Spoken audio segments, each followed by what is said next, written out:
All right, well, good evening, and welcome to Kopernik Observatory. My name is Drew Desker. I'm the director here at Kopernik, and happy Pi Day.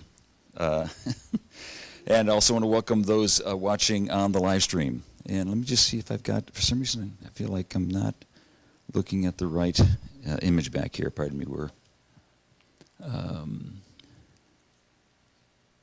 presentation. All right, well, we'll just go with that, I guess. Anyway, sorry, I'm running solo here. Normally we have Jenny Cartie here, but she's under the weather. And we'll actually talk about why she's under the weather, or most likely why she's under the weather. Anyway, where were we? So we just celebrated our 50th anniversary being a public observatory and STEM education facility here in the Southern Tier. We had a major gala last fall where the keynote speaker was Nobel laureate Sir Dr. Stanley Whittingham, who talked about his career path and where it's taken him. But along with that gala, we're now actually looking toward what the next 50 years might look like, and we're in the process of announcing our major capital campaign. We were looking to expand this facility. Believe it or not, we're actually capacity constrained with respect to when we have school groups come up here or large events, and we're also wanting to improve and upgrade the technology that we use, for our programs. So we do a number of things up here. Earlier this week we had a number of school groups up here, sort of augmenting their STEM curriculum. We do summer camps. Actually, for those that have young students that are currently in first grade and going into second grade up through high school, we run week-long summer camps that will start literally right after school finishes. And they're on a range of topics, and that registration will actually open up tomorrow at 10 a.m. So if you have somebody that is somewhere between second grade and high school, check out our website, and you'll get a chance to register early. And lately, last couple of years, they've actually been selling out pretty early. So if you think you're interested in that, the sooner the better to get plugged into that. The other thing we do here is these Friday night programs. We're just starting them back up again, and I really enjoy these because it's an opportunity for us to really continue our education, as I like to say, especially for any of the younger students that are in here. Your education doesn't end at 12th grade or at the end of college. It's really a lifelong pursuit. And so we do this. And not everything we do is always about astronomy. And in fact, tonight's program is, evidence of that. And let me see, did I? Yeah, I think I'm going. All right, I'm sorry. But actually, what I wanted to do before that is I'm going to talk a little bit about our live stream. Back actually in 2020, we had to stop doing our programs here because of COVID. And we said, okay, well, we'll just sort of put that on pause for a couple of weeks until this COVID thing blows over, and didn't exactly play out that way. So after about a month or two, we said, look, let's do something about that. So we said, look, we have all these speakers lined up. Why don't we just have them Zoom into our facility here? We'll just turn it back around and put it out on our YouTube channel.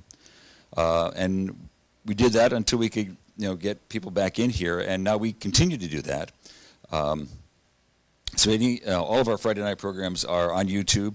You can watch them live, or you can watch them at some point in the future when it's convenient for you. And but not only do we do our Friday night programs, we also do other events. Most notably, just last night, who actually got up and saw the eclipse? Okay, 2 out of the dedicated people. I was not one of them. But one person that was Jenny Cartie, who was our live stream astronomer and one of our educators here. And she did a live stream of the the eclipse for for basically about 5.5, 6 hours, and you can actually watch that on here on our YouTube channel. She also put together a 1-minute time lapse of the entire eclipse, so you can go there. You can sort of rather than having to watch it for the 5 hours, you can watch it in 1 minute. But we've also done launches. We've watched launches of local astronauts as they fly to the International Space Station, or the retrieval of the OSIRIS-REx capsule. So our YouTube channel is actually gotten to be very popular. We have almost 14,000 subscribers, and literally people watching from around the world for our YouTube channel, for our YouTube programs. So anyway, to look back into our Friday night programs, again, it's an opportunity for us to really just learn something new. And I always like to say that I wish I could live another 50, 100, 200 years, because just seeing how much technology has changed just in the time that I've been alive. I look at these younger students and say, all right, like when I was your age, I used to have to walk to the TV to change the channel. Now I can watch it on my phone and wherever. And so where's technology and where's medicine going to go in the next 50, 100, 200 years? So, but make it a little glimpse of that by coming to our programs here. And so what I'd like to do now is introduce Paul Cartie, who's actually the uncle of Jenny Cartie, who is a professor of mathematics at SUNY Broome. And so we're going to pass it on to you. Okay, thank you. And let's two clicks and I'll, yes. Okay. Can everybody hear me? Yeah. Okay. All right. Good. Well, thank you, Drew. I appreciate the introduction. As Drew said, my name is Paul Cartie. I'm a professor at SUNY Broome. I've been there for quite a while. Oh, I'll take care of that. Yeah. Okay. Don't worry. Yeah. Sorry. I'm sorry. It lost it. That's fine. Sorry. We're gonna go. And it was just away from it for too long. I don't need to sign. All right. Just a moment. Pull my presentation up.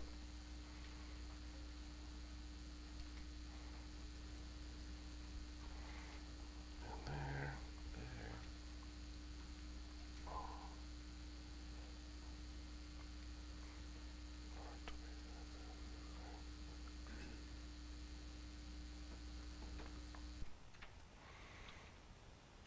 There we go. Okay, so I'm a professor at SUNY Broome. I teach primarily currently our upper level linear algebra calculus courses.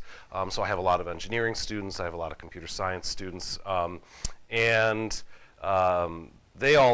many of them enjoy hearing me talk about math, so I figured when Jenny offered me the opportunity to come here and talk about math, I was very excited to do that, because it's something that I just enjoy talking about, whether it's teaching a specific lesson, or as we'll do today, we'll look at a game, a paradox, and the most irrational number. I don't know if you guys thought about your number of subscribers, being 14,000, but I don't know if a math talk is necessarily going to increase those numbers, but we'll see what I can do. So let's see. We're going to take a look in this talk at, like I said, 3 little adventures in math.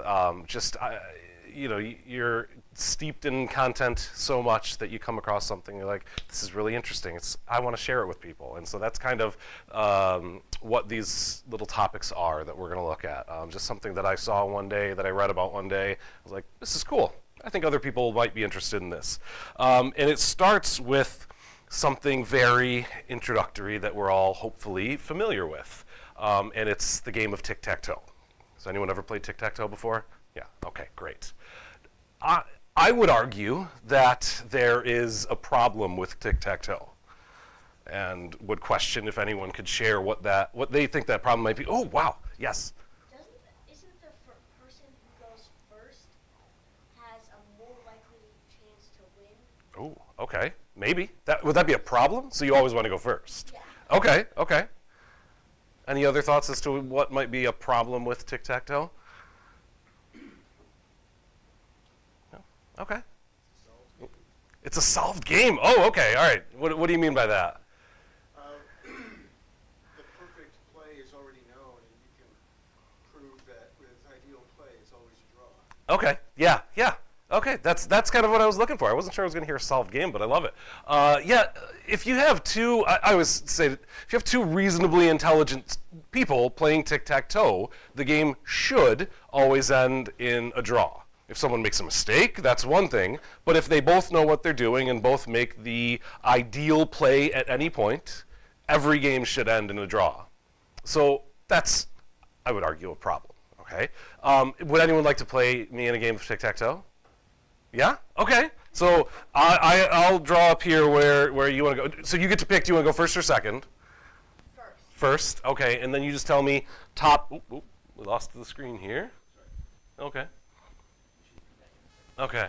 You just have to tell me top, left, bottom, right, middle, wherever you want to go once our screen is back. We're searching. There we go. Okay. Middle. All right. I like it.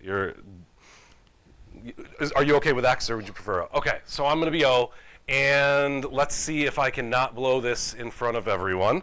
I'll try there, or do I want to go in the corner? No, I'm going to go in the corner. I'm going to go there. What do you think? Middle left. So you have identified that you want to go there. Well, oh wait, middle left. Oh, is that what you wanted, or did you mean over here? Yeah. Okay. All right. Thank you. I'm glad you corrected me. There we go. All right. So you're going there. Naturally, I'm going to block that win.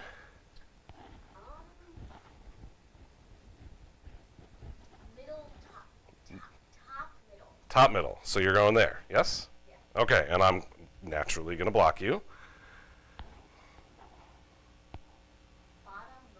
Bottom right. There. Okay. And I think we have displayed what is the problem with tic-tac-toe, right?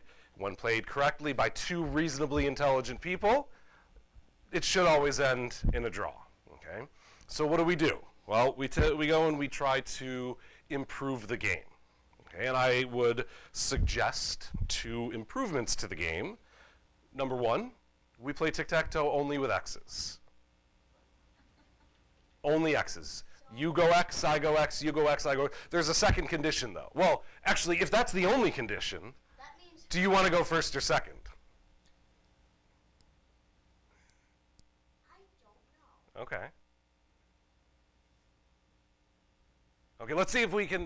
If we play with only X's, win if you make the 3 in a row, even if they. Let's find out. Let's play. Do you want to go first or second? First, okay. Where would you like to go? Top middle. I like it. Whoops. I like it. You went there. Well, if I go in the middle, you're going to win. All right, I'm going to go here. Okay. Bottom right. Okay. There. All right. Do I have a play?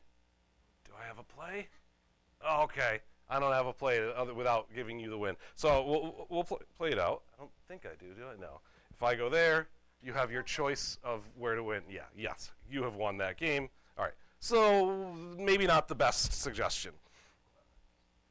Okay, I have one more condition to add on. Oops. And that is to say we play with only X's, and the first person to get 3 in a row loses the game. Okay? 3 in a row is now bad. All right. So I don't know that we have any scrap paper lying around, but if anyone wants to pull their notes app on their phone and turn and play a quick game of tic-tac-toe with the person sitting next to you, you can draw it on your device if you want to. And think about strategy. Strategy being, do I want to go first? Do I want to go second? And then how do I win? 3 in a row loses, only X's. So I'll give you a minute to think about that. And then someone's going to get to play me.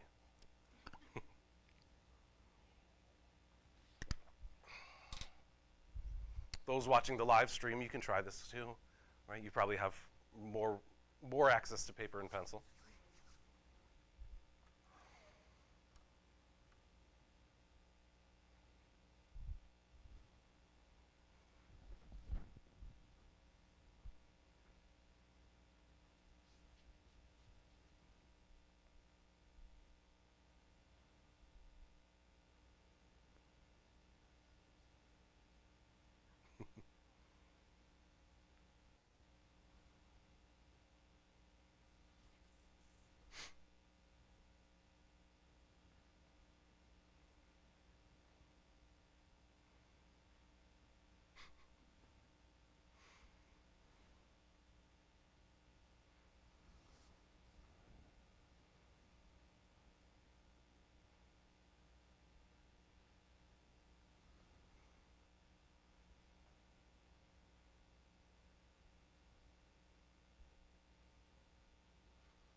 10 more seconds if you're finishing up a game.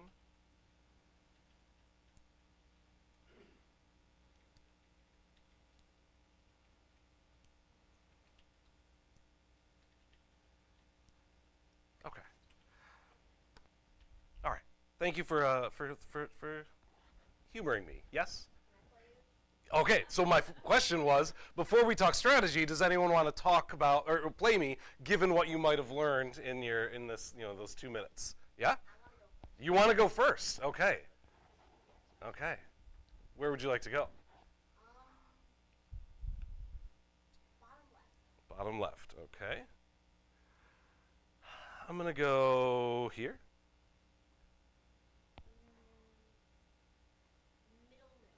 Middle. Okay. And I'm gonna go. We'll go there. Top center. Top center. Okay. Am I out of moves? Yes. I'm out of moves. Do you think it was your choice to go first that sealed the deal? Is that what you learned in like 30 seconds of or 2 minutes of playing the game? Yeah? What's that?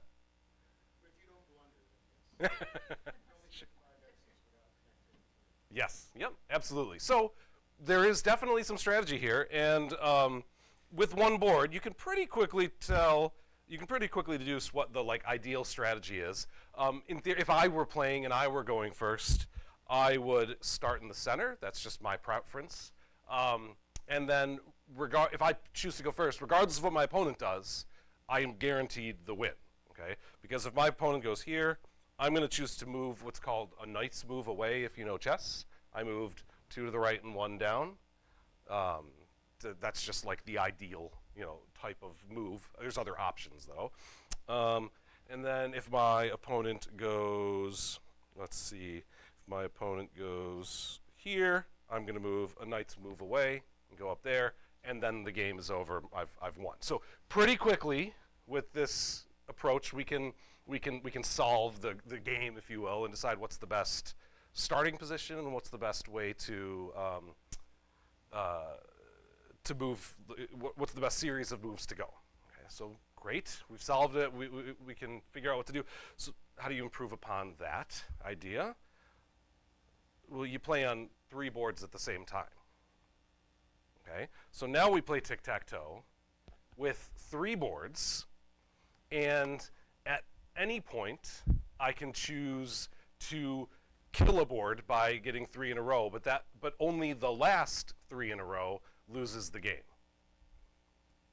Okay, so you make it more complicated. Now with 3 boards, is going first still going to guarantee you the win? Is there a way for me to overtake the lead, or am I in trouble right from the beginning, or does the ability to kill a board at some point allow me to take the lead away from someone? Okay.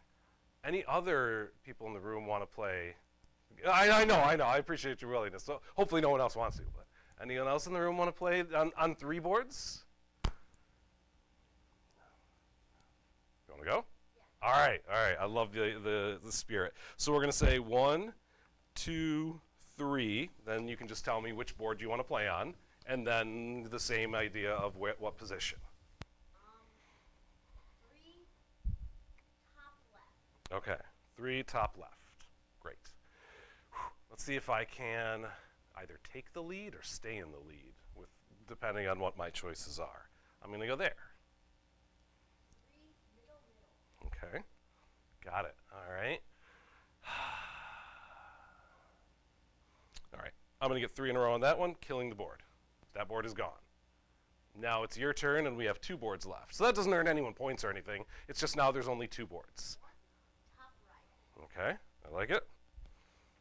Oops. Let's see. Where do I want to go next? I always like picking the middles, so I'll stick with that. Your next move is very important. 2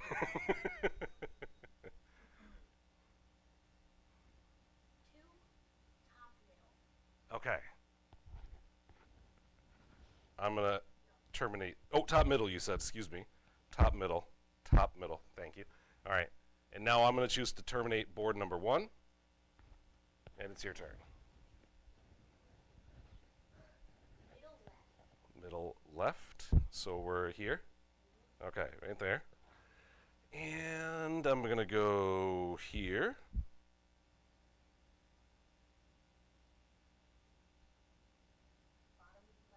Bottom left, right there. Do I have any moves? Oh, I made a mistake. Okay. I made a mistake. I shouldn't have killed that board. All right. I thought I had the strategy. You just got me. No, well done. Well done. I made the mistake. I ended board 1 too soon. Okay? I ended board 1 so that the game played, oops, 2 slides before. I ended board 1 so that the game played the same way we did the first time with 1 board. So there's a way to play the game to strategize and use this idea of terminating boards at the right moment to overtake the lead, okay? And so that's the surface level view of the game and looking at strategy, and you can play on as many boards as you want to. You can start with an even number of boards. Do I want to be first or last? There's an answer to that question. You can start with an odd number of boards. Do I want to be first or last? It was good that you were first. And then the strategy of how can I overtake my opponent, all right? And so what mathematicians have done is, well, a few, one in particular, is study this and assign variables to each board, as well as an operation for how to multiply boards together. There it is right there. And I want to scroll down to the bottom. That's that far down. There we go. And so we have all of these different board orientations and what they correspond to as a variable, or in some cases at the bottom and throughout some of the top ones, a variable of 1, or the number 1, okay? And so what would be a commonality among many of the boards on the bottom, with the ones in particular?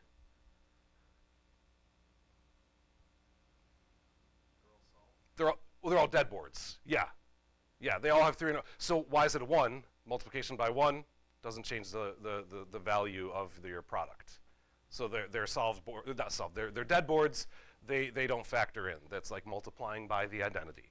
Okay, and so the other boards, the remaining boards, what you would do if you're the mathematician and have analyzed the math of this game is figure out how to multiply the corresponding multiply the variables in the remaining boards so that I always end my turn in a winning position. And can you do this multiplication on the fly really quickly in your head? If you study it long enough, sure. Okay. And so this mathematician that did this research, Thane Plamdeck, he talks about, oops, let me close that. Where am I? There we go. You always want to end your turn. It is in what is referred to as a P position. So a P position, where P is defined by these variables in particular, the second player to move, that is me, wins the game. When I killed board number 1, I set the terms as an end position. The next player to move, my guy up front here, won the game. Okay, so we can view this very surface level and just have a fun, better game of tic-tac-toe, in my opinion. No cats games ever. Or you can really go deep into the math of it and learn how to multiply. I believe it's a monoid is a mathematical object that defines all of this, how these variables multiply together. And I would argue have more fun with it, but some people would not think that is as fun. Questions on that part? So that's part 1, if you will. Fun, yes? We do have one question up here. Sure. In the chat, there, I'm sorry about that. How do the chances of winning in the X-only game change with an increasing size, like 4x4 or 5x5 or 6x6 matrix? I've not analyzed with larger tic-tac-toe boards. Okay. I'm only familiar with the 3x3, okay. And then changing the number of boards upon which that we play on. Yeah. All right. So great question. B. But I don't know the answer. Okay. That is something else to study, right? There you go. Always need something new to study. Absolutely. Okay. So we're going to move on to the next portion. I refer to it as the paradox, a paradox. And we're going to look at three different series. A series is an infinite sum of numbers. And the first series is attributed to an Italian mathematician, last name is Grandi. And I'm going to refer to my first series as S with a little subscript of G there. And my first series, it's a sum of numbers, so we're just adding numbers together. It's not that interesting, but it's a bunch of ones. 1 minus 1 plus 1 minus 1 plus 1 minus 1 plus 1. Oops, I lost a sign there, sorry. There's a plus, there's a minus, there's a plus. And then it keeps going on forever, okay? And mathematicians study series for a lot of different reasons. Want to see, we look at, if I add this infinite sum of numbers together, do they what's the word I'm looking for? Converge to a finite value? Do they diverge to an infinite value? Do they do other things that are strange? And so we can first consider if we truncate the series, that is, let me cover up this with a little rectangle. If we truncate the series after a certain number of terms, like truncated after the first term, my series spits out a 1, right? And if I truncate it, stop after the second term, it spits out a 0. And if I stop after the third term, my series spits out a 1. Okay, this is not very interesting. Truncated after the fourth term, it spits out 1s or 0s, right? Keep going, a 1, and then a 0. So the series, in terms of what is the total sum of all infinity of the terms, 1 or 0 depending on when you stop. But if it's an infinite sum, right, we never stop. Okay, so I'm going to look at it a little bit differently if we want to say, what is the sum, all right? And this approach has been shown before.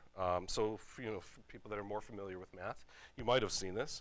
I want to take and subtract my series, my infinite sum of numbers, from 1.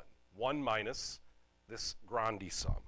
So 1 minus that on the left-hand side, 1 minus my infinite sum on the right-hand side.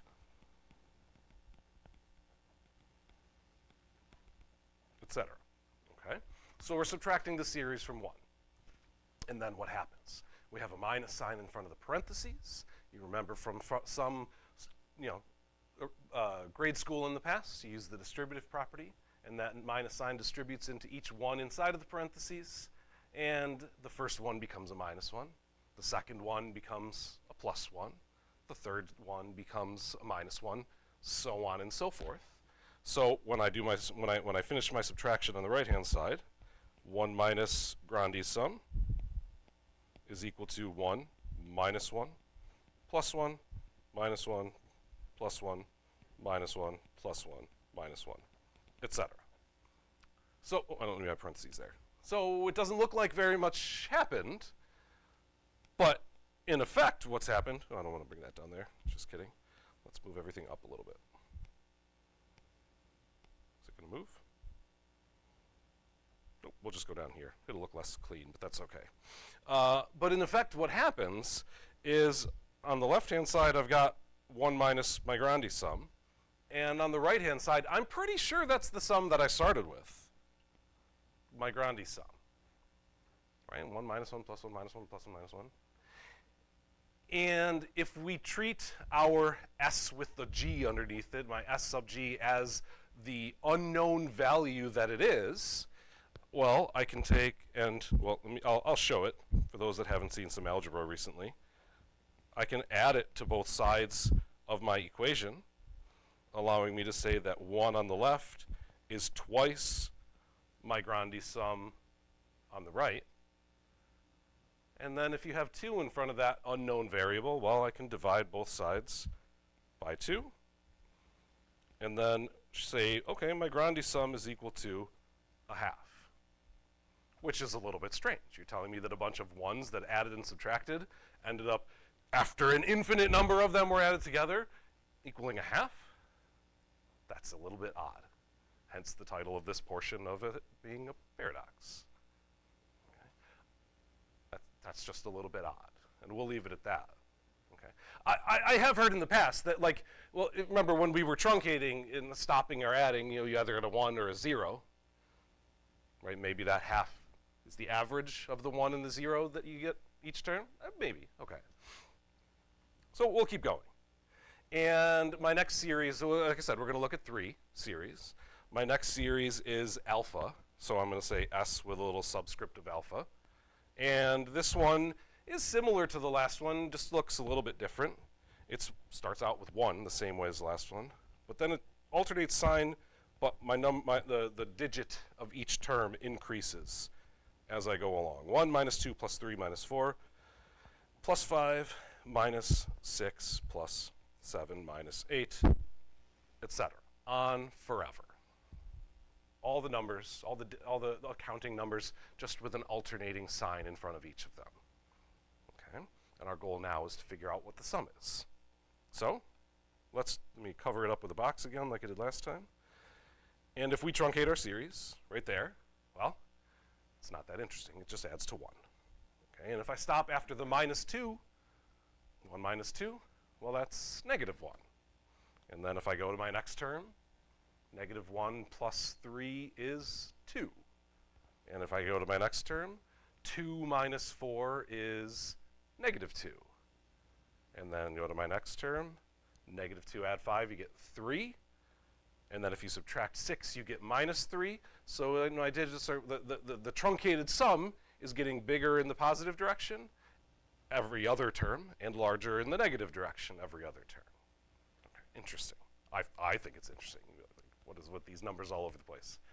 It's Kopernik. Okay, so we're going to do something to this sum just like the last one. Okay, the last one I subtracted it from 1 and then used the distributive property. Well, this one I'm going to double it. I want to take twice my S alpha. Okay, but I want to double it in a very particular manner to accomplish the goal that I'm trying to accomplish. I'm going to double it in a particular manner, and that is I'm going to take, I think I can screenshot this, yep. I can take my sum of numbers and add them to themselves. So I'm taking that sum and adding it to itself, because that's really what we do when we double a number. We add it to itself. Double an 8, you get 16. 8 plus 8 is 16. But when I double it, I'm just, oops, hang on, there we go. It just doesn't like to move. Okay, I'm pushing the second set of digits, just pushing it over a little bit, just pushing it over by 1. So I want to add it to itself by adding this 1 with nothing below it, the negative 2 with the 1 below it, the positive 3 minus the 2 that's below it, and then let's just see what happens. Okay, so as I perform this addition, that 1 goes right there. And then negative 2 plus 1 is negative 1. That's this here. And then 3 minus 2, 1.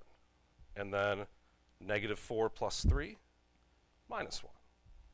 5 minus 4 is positive. Oops, I almost wrote a negative. Do we see the pattern arising? Negative 6 plus 5, minus 1. It's the one from the last slide. Plus 1, minus 1, etc. Okay, so we doubled it, we added it to itself, and we got the series that we got our series to look like it did on the last slide. Okay, so we can make a substitution. I like to do that in math. So twice my alpha series is that. Twice my alpha series, we can make a substitution, is my Grandi series. Ooh, that's very messy handwriting. Is my Grandi series, again, from the last slide.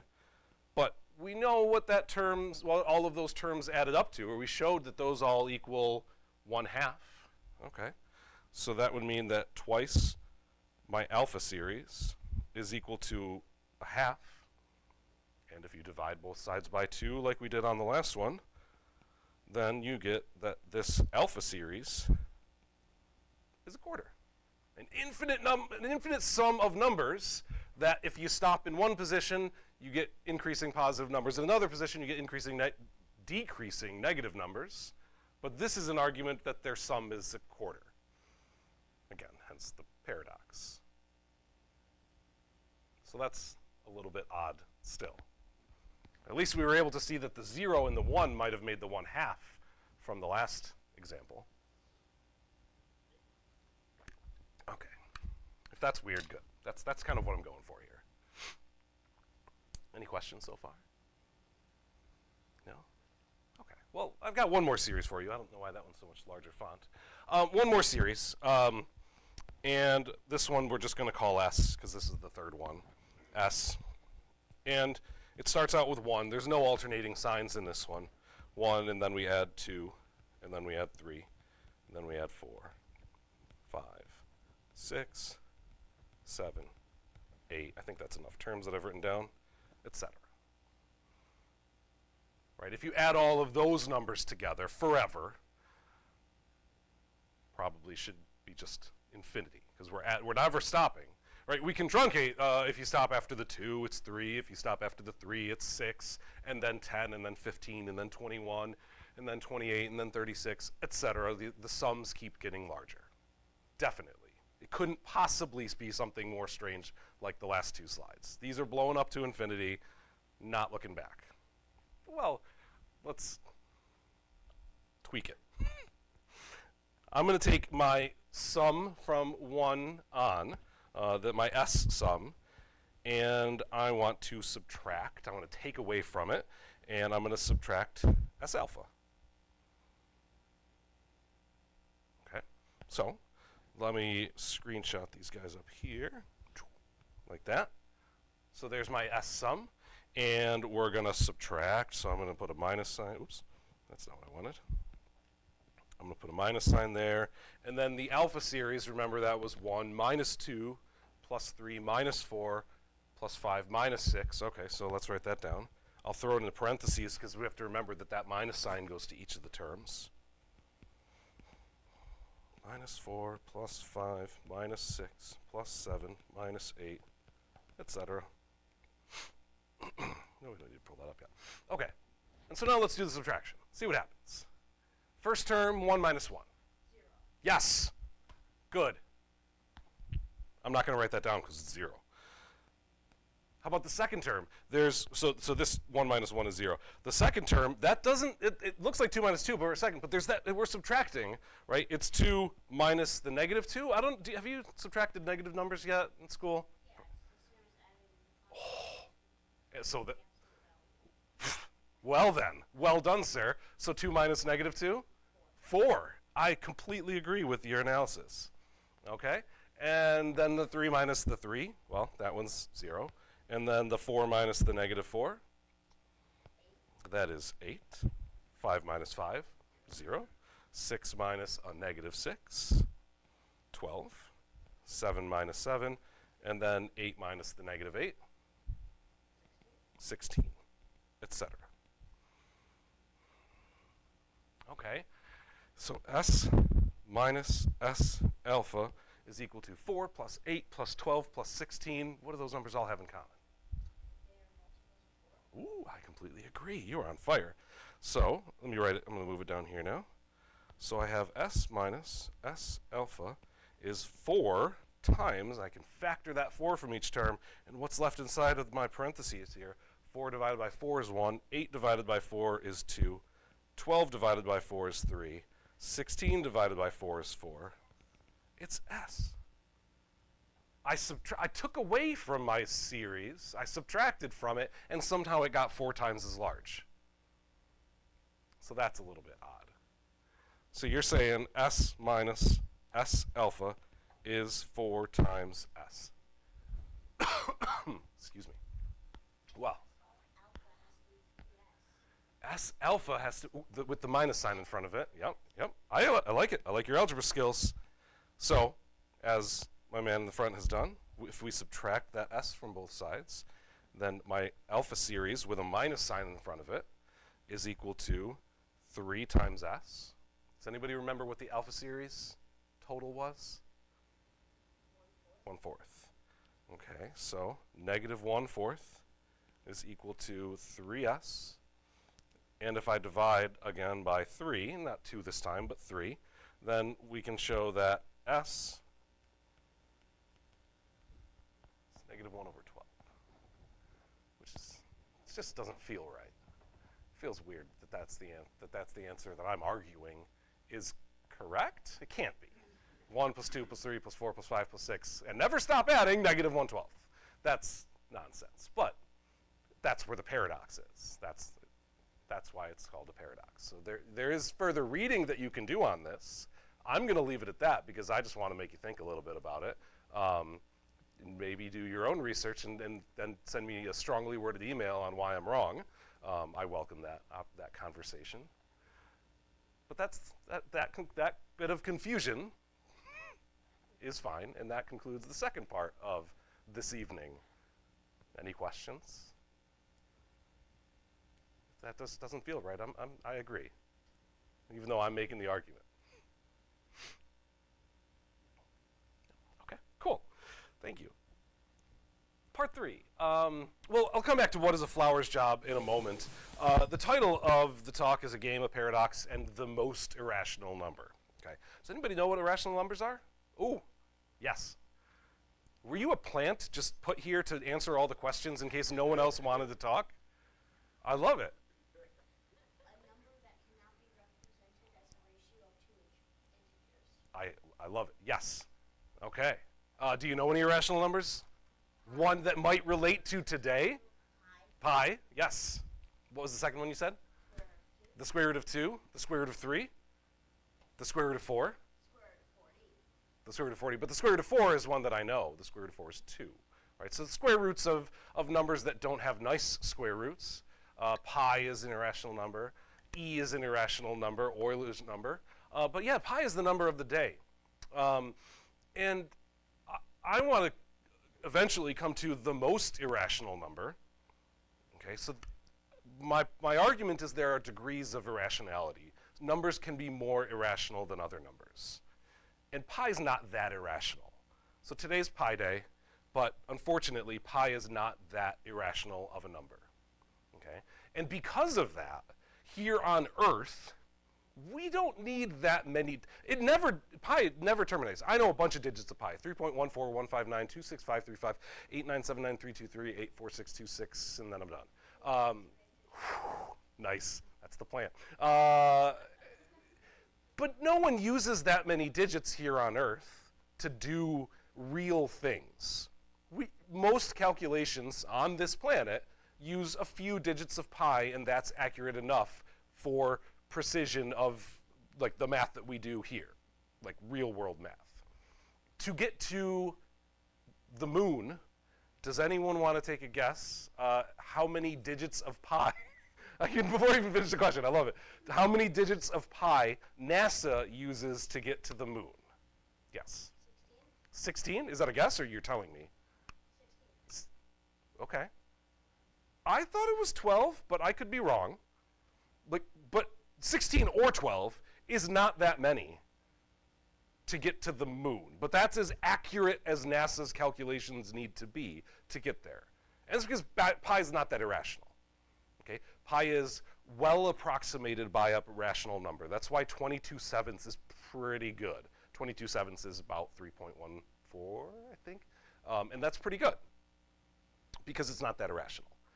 But this talk is about the most irrational number. So back to my picture here. What is a flower's job? So somehow we're going from irrational numbers, pi, to flowers. And we'll come back, don't worry.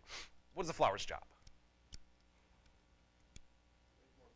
Make more flowers. Yeah, right?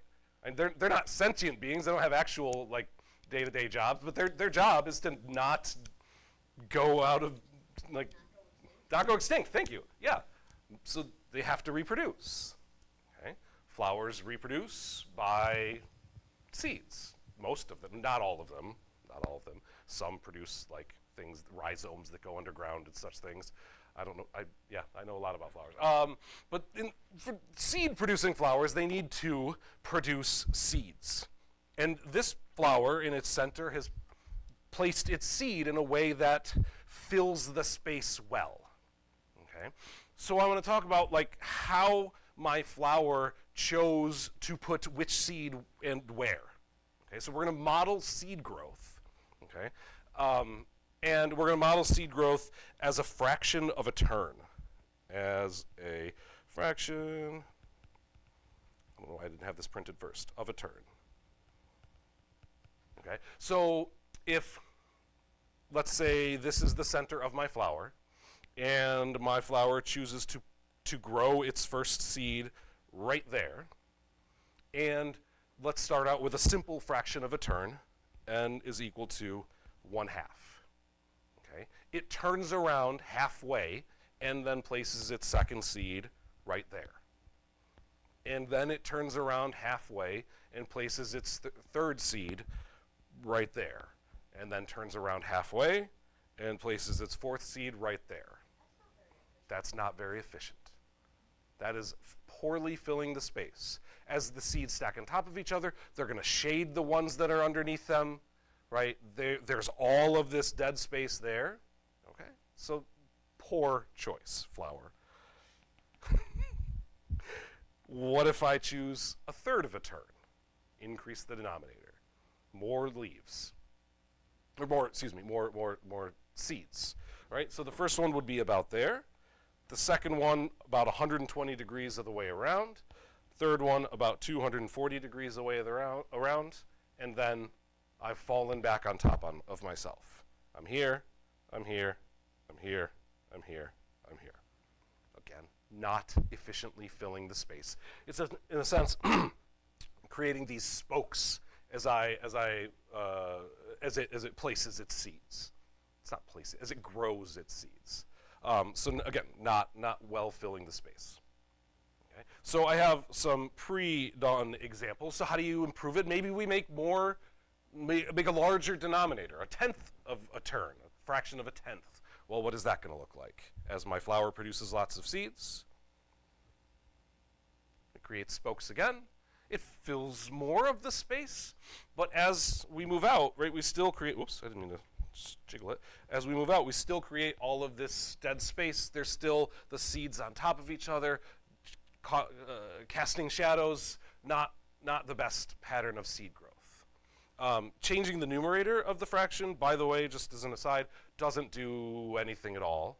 It just starts from if this is number 1 right here, it starts from the 1 to the third leaf right there, and just follows a different, oops, that's not the next one, and just follows a different pattern around, but ultimately still fills in the same 10 spokes. Okay? What if you pick a wonky fraction with a prime number, numerator, and denominator? It's not that much better. It has a cool pattern on the inside, but ultimately it's still got all these holes. It's still got all the shading. Not great for filling the space. Yes? I would say let's try some irrational numbers, right? These using tens, and we could make it 100 spokes, but they're still going to be spokes. What happens if we use irrational numbers? Well, let's pick some familiar irrational numbers. Once I click to my next slide. Oh, no. Before we pick irrational numbers, I have this video pulled up right over here that I just want to display. I think it's like 30 seconds of. So let's go full screen. And we don't need sound. And what this does is it takes the 0.4 2/5 fraction of a 2/5 fraction of a turn and increases the decimal, the fraction of a turn, very, very slowly. That's what he's saying in the closed caption. Very slowly to kind of see what it does to the leaf pattern.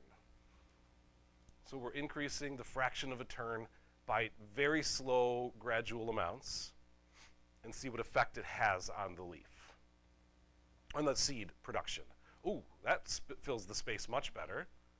But eventually, as we increase that fraction of a turn, it fills the space nice. Oh, now it's kind of unwrapping itself into the spokes again. And this one fills it pretty well. And eventually unwraps back out into the spokes. And I think just looking at that is really cool. Okay, so we can use computers to kind of help us generate all of those images. But ultimately, what happens when I use irrational numbers? So we'll compare 1 over the square root of 2 and 1 over pi. And I'll pull down 1 over pi first, right there. Better? Worse? A little better. But it creates spokes. Still spokes. Notice on the inside, how many spokes are there on the inside?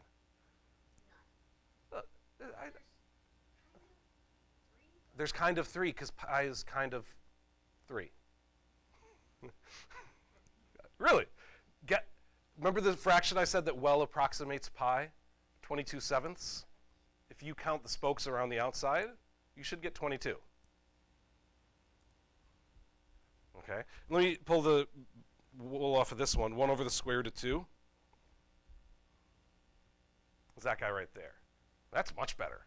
Space is filled in. A little spokiness, but it looks good. It's much better filling in the space and less seed directly overlapping another seed for causing shadowing. Okay. Over here, I've got 1 over the most irrational number that I'm aware of, at least, and we'll talk about what that number actually is in a little bit, but it's much better than 1 over the square root of 2. See, even the square root of 2 has kind of that curve to the spokes.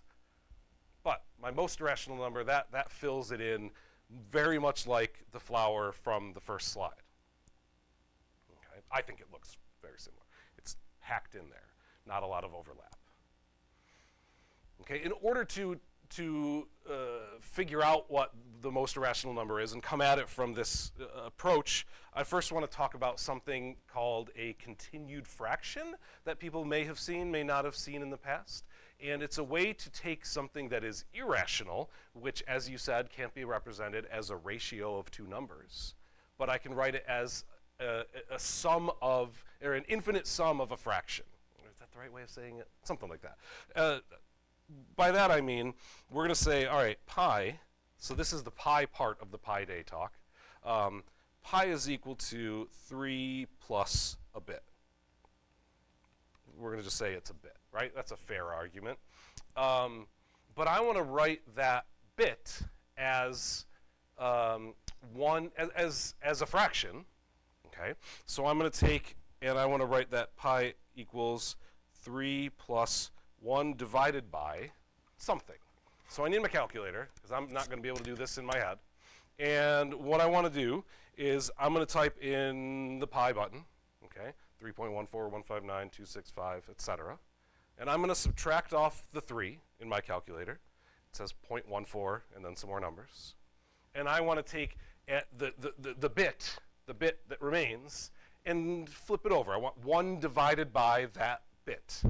Okay, so in my calculator, I'm typing 1 divided by that answer, and it says 7 plus a bit. 22/7, 3 plus a 7. Yeah. So in my calculator, it says 3 plus 1 over, so flipping over the bit is 7 plus a bit more. Okay, so again, I'm going to take my calculator. I'm going to subtract off the whole number that remains, the 7 that I just wrote down, and now I get a decimal. 0.06 and then some more numbers. And I want to flip that over. 1 divided by that answer, about 15 and a bit. 15 and a large bit, 0.99. Okay, so 7 plus 1 over 15 plus 1 over. And again, I'm going to jump to my calculator. It says 15.99. I'm going to take off the 15 that I've already written down, and then take the reciprocal. 1 divided by the bit that remains is 1.00, because it was a 0.99. So you flip that over, you're not going to get not very far away from 1. So 1 plus 1 over, and this is a continued fraction, so it's a way to write my irrational number in a way that looks rational, but it never ends. Okay. All right, so I've got to subtract off my 1, and now I'm going to take 1 divided by my bit, that answer, and I get a giant number. If you can't see it on the calculator, it's 292. Okay, so I get 292, which is wild. 292 plus, and then the process keeps going. Okay, and again, I talked about truncating at the beginning. If I stop my continued fraction anywhere, I've got an approximation for pi. Pi is about 3. Pi is about 3 plus a 7th. That's 22/7. Pi is about 3 plus 1 over 7 plus 1 over 15. You can truncate that. I'm not going to do that math instantly in my head. But the very last fraction that I wrote down, that 1 over 292, how does that compare to the previous steps? Yes, it's going like this. It's very small, very small. 1 292th is a teeny tiny number. Okay? So my argument, and I'm not going to like prove this with any precision, but my argument is that 1 292th is such a small amount that everything from 1 over 292 down my continued fraction doesn't add much precision to pi. It's so insignificant, we don't need it to get to the, it's just, what's before it is most of what makes up the precision of pi. 1 over 292 is very, very small, and everything after it doesn't add much to the total precision of pi. Okay? So that's why that's my explanation for why pi is not that irrational. Okay? I know a continued fraction for another irrational number, and that is the square root of 2 is 1 plus 1 over 2 plus 1 over 2 plus 1 over 2 plus, and it stays with 2's forever.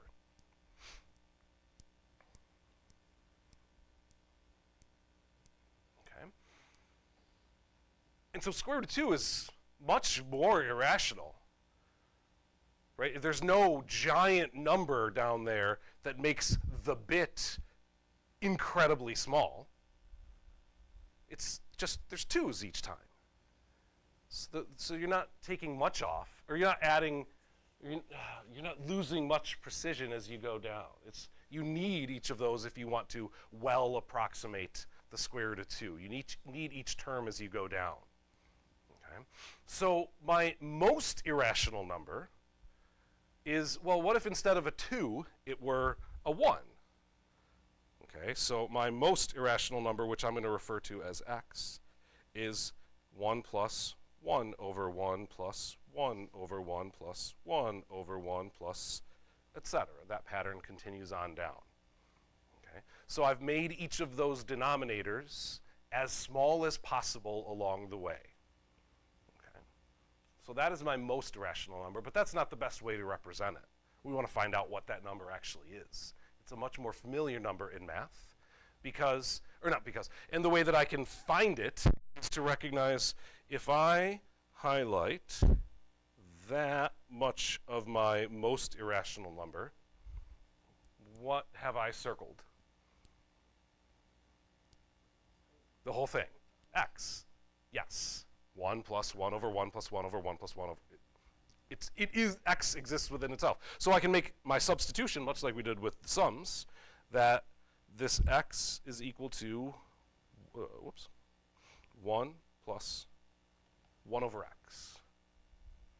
And now we can solve that equation for x. My equation has a fraction in it, so let's get rid of the fraction. Multiply each term by x, and we have x squared equals x plus 1. Okay, and now we're thinking some high school algebra class in the past, right? How do you solve a quadratic?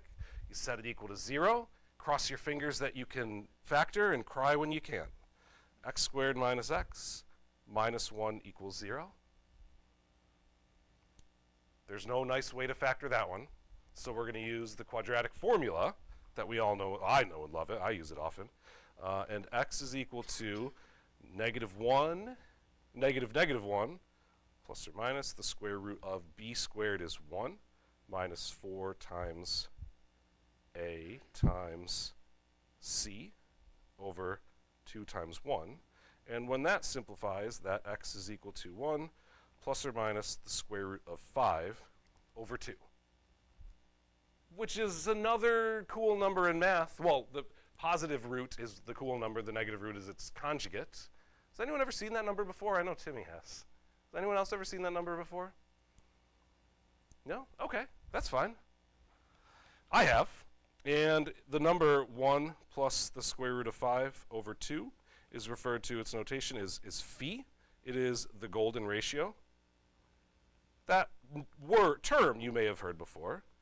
The golden ratio pops its head up, if I can spell it, there we go, in lots of different areas. in particular in the seed patterns of flowers, in the way that that shells grow, conch shells, I think. It is a pretty cool number. We have this sequence in math called the Fibonacci sequence. The successive terms of that sequence involve the ratio approaches the golden ratio, and it's a pretty cool number, pretty significant number in math. And my argument is that it's the most irrational number, and therefore it is the best way to place my seeds around my really cool looking sunflower. I love this image. It really is. But the placement of those seeds is based on the number 1 plus the square root of 5 over 2, or about 0.63. Oh, is that pi or phi? I think it is.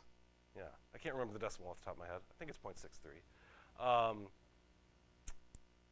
But yeah, that's the most irrational number, and the best way for sunflowers to place their seeds, or any flower for that matter. Questions? No? Okay. That concludes the 3 parts to my talk, and I want to say thank you. Thank you to Kopernik. And All right. Well, although we don't have another question. Questions I didn't think about the live stream. Well, we did. I did pass along the one about the 4x4 or 5x5 matrix of Tic-Tac-Toe, but Mike also says, I'd forgotten how much fun math can be in stimulating our brains, and thank you, Professor Cartie. Thank you. So, anyway, I want to thank you again for being here with us today. And next week, our talk is actually by one of our board members, and it's Dr. Tom O'Brien. And the talk is called A Tale of Two Theories, or Evolutionary Epiphany.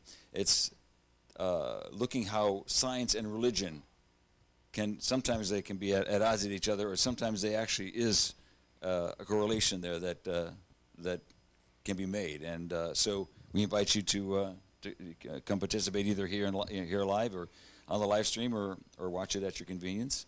I believe we still have a decent sky to look at, so we'll invite you out to the scopes. Again, also for those watching on the live stream, if you didn't get a chance to see it, Jenny Cartie